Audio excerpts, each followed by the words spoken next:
Hi viewers, welcome to Nandini's bakery. இன்றைக்கி நந்தினிஸ் பேக்கரியில் சூப்பரான கோஸ் பராத்தா தான் பண்ண போகிறோம். நம்ம அது ரொம்ப ரொம்ப ஹெல்த்தியானது, உடம்புக்கு ரொம்ப நல்லது. Tiffin item.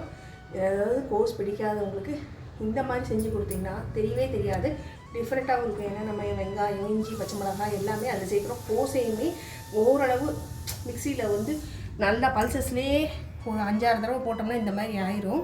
இது வந்து ஒரு 200 கிராம் அளவு கோஸ். ஆனால் ரொம்ப குட்டி கொஞ்சமாக ஆயிடுச்சு, ஃபுல்லாக தண்ணி சேர்த்து தான். ஆனால் கோஸ் எதுக்காக அப்படின்னு பார்த்தீங்கன்னா பராட்டாவோட நம்ம துருவி போடலாம் பூவா. ஆனால் அது வேகாமல் இருந்தால் வந்து தைராய்டு இந்த மாதிரி இருக்கிறவங்க வந்து கோஸு சில வெஜிடபிள்ஸ் எல்லாம் வந்து ஃபுல் பாயில் பண்ணி தான் சாப்பிடணும். அந்த மாதிரி அதுக்காக தான் நான், ஏன்னா பச்சையாக சாப்பிட்றதுக்கு எல்லாருக்கும் பிடிக்கும்னு சொல்ல முடியாது. அதனால தான் நான் வந்து இதை நல்லா ஒரு போட்டு ஓட்டிட்டேன் மிக்சியில். இதை எப்படி செய்யணும்னு வாங்க குயிக்காக பார்க்கலாம். இதில் எல்லாமே மிங்கிள் ஆகணும். அதனால் இஞ்சி, பச்சை மிளகாய், கொத்தமல்லி, கருவேப்பிலை இது எல்லாமே மிக்சியில் ஒரு போட்டு ஓட்டுறேன். அப்போ தான் வந்து கோதுமை மாவோடு அது நல்லா பைண்டிங் மிக்ஸ் ஆகி நல்ல நமக்கு மாவு நல்ல இடம் வரும். சூப்பராக ஒரு கப் மாவு எடுத்துட்டுருக்கேன். இந்த இடத்துல ஒரு கப் மாவு எடுத்துட்டு கை ஈரல்ல, அதனால தான் இதுக்கு தேவையான உப்பு. ஏன்னா நம்ம வெஜிடபிள்ஸ் எல்லாம் போடுறோம், அதனால் இந்த உப்பு கரெக்டாக இருக்கும். இப்போ இந்த கோஸையும் இதில் சேர்த்துடலாம். நம்ம நந்தினிஸ் பேக்கரியை பொறுத்த வரைக்கும் ஹெல்த்துக்கு தான் இம்பார்ட்டன்ட். நம்ம இந்த கோஸை வந்து ஒரு சொட்டு கூட நம்ம இது பண்ணலாம். ஆனால் இதில் எவ்வளோ தண்ணி இருக்கு பாருங்க. ஆமாம், அதனால் கோஸ் ரொம்ப ரொம்ப டேஸ்ட்டாக இருக்கும், வாசனையாக இருக்கும். கோஸ் பிடிக்காதவங்களுக்கு கூட இது பிடிச்சி போயிடும். நல்லா கார சாரமாக இருக்கும். இந்த அரைச்ச விடுது இது எல்லாத்தையும் சேர்த்து நல்லா பிசைஞ்சிட வேண்டியதான். அம்மா, எனக்கு ஒரு டவுட்டு. இப்போ பராத்தானா வந்து சப்பாத்தி மாவு நார்மலாக பிசைஞ்சிட்டு ஸ்டஃப் பண்ணி பண்ணுவோம்ல, இப்படி ஸ்டஃப் பண்ணியும் பண்ணலாம், இப்படியும் பண்ணலாம். ஓ, எல்லாத்தையும்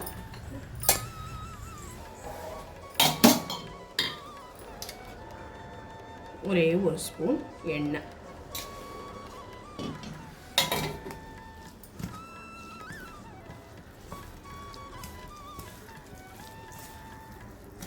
சப்போஸ் மாவு அதாவது வெஜிடபிள்ஸ் கூட இருக்க மாதிரி தெரிஞ்சதுன்னா இன்னும் கொஞ்சம் கோதுமை மாவு சேர்த்துக்கலாம், ஒரு 1/2 கப் அளவு.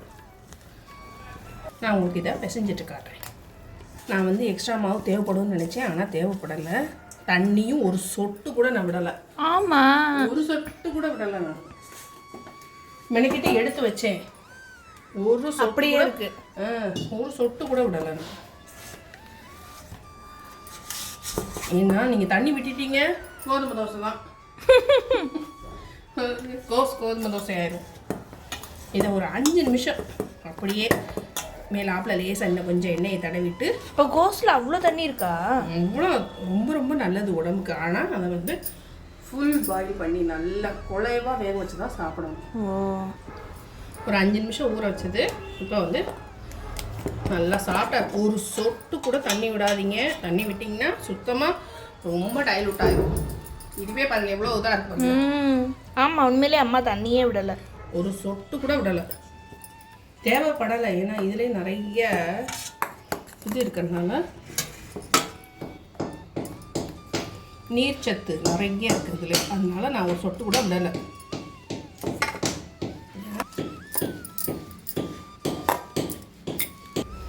இதுவே நல்லா அதாவது நீர் விட்டு இளகி வருது, அதனால் வந்து நல்லா சூடாக தான் இருக்குது. வாவ், ஃபஸ்ட்டு ஒரு பக்கம் நல்லா வரட்டும், அதுக்கப்புறம் எண்ணெய் விடும். இதில் வந்து கொஞ்சம் நேரம் நல்லா வேக வைக்கணும், அதுதான் முக்கியம். உடனே போட்டு சப்பாத்தி நம்ம வந்து இது பண்ணுற மாதிரி இருக்கக்கூடாது. ஏன்னா நம்ம ஆல்ரெடி இதிலே போட்டு காய்கறியை போட்டு பிசைஞ்சிருக்கோம். அதனால் இதை வேக வைக்கிறது கொஞ்சம் பொறுமையாக தான் செய்யணும். ஏன்னா சீக்கிரம் பண்ணிடலாங்க. சப்பாத்தி மாவு ரெடியாக இருந்ததுன்னா தோசை மிக்சியில் போட்டு ஓட்ட எல்லாமே மிக்சியில் அரைச்சிட்டு எல்லாம் மிக்ஸ் பண்ணி பிசைஞ்சு வச்சுட்டு ஒரு 5 நிமிஷம் கழிச்சு மேலாப்பில் எண்ணெய் கோட் பண்ணி வச்சிட்டிங்கன்னா காஞ்சி போகாமல் இருக்கும். அதுக்கப்புறம் அதில் சைட் டிஷ்ஷே தேவையில்லை. இதுக்கு ஒரு தயிரோ ஊறுகாவோ இது வேணாலும் தொட்டுக்கலாம். அதில் இருக்கிறத வச்சு பண்ணிக்கலாம். ரொம்ப ரொம்ப கண்டிப்பாக இதை செஞ்சு சாப்பிட்டு பாருங்கள்.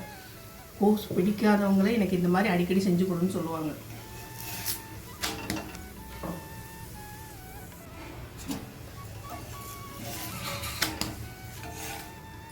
வாவ்.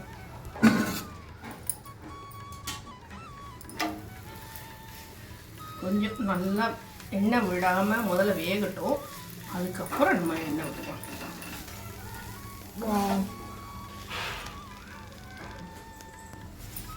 வாவ்.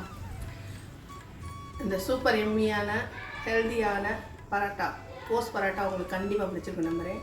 வீடியோ பிடிச்சிருந்ததுன்னா, இந்த ஈஸியான ரெசிபி பிடிச்சிருந்ததுன்னா மறக்காமல் லைக் பண்ணுங்கள், நந்தினி ஸ்பைண்டியை சப்ஸ்கிரைப் பண்ணி வச்சுக்கோங்க, பெல் ஐக்கானை கிளிக் பண்ணி வச்சுக்கோங்க, உங்கள் ஃப்ரெண்ட்ஸ் அண்ட் ஃபேமிலிக்கு ஷேர் பண்ணுங்கள்.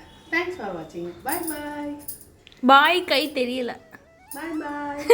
மாவு கையாக இருக்குது. டேஸ்ட் பண்ணி பார்த்துருவோமா? அழகா இந்த மாதிரி 3 விரல் தான் யூஸ் பண்ணுறேன். 3 விரல். அது என்னம்மா தயிரில் ஏதோ பொடி இருக்கு?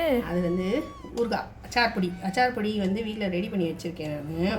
ஓ, ஊறுகாய் நம்ம போடுவோம்ல அந்த பொடியா? அது வந்து நாட்டங்காய், எலுமிச்சங்காய் தூள் போடலாம். ஓ, மாங்காய் காய் போட முடியாது. போட்டால் நல்லாயிருக்கும், இருந்தால் வெண்ணெய் போட்டுக்கிறதுனால கொஞ்சம் இதாக இருக்கும். ஆஸ் யூஷுவல் டேஸ்டியாக இருக்குது. நல்லா இருக்குது, சாப்பிடுங்க. கண்டிப்பாக ட்ரை பண்ணி பாருங்கள். நானும் ட்ரை பண்ணி சாப்பிட போகிறேன். இதுக்கு தஷியே போதும், இதே இஷ்டம், வேறு சைட் டிஷ்ஷே தேவையில்லை. கண்டிப்பாக ட்ரை பண்ணி பாருங்கள். சூப்பர்.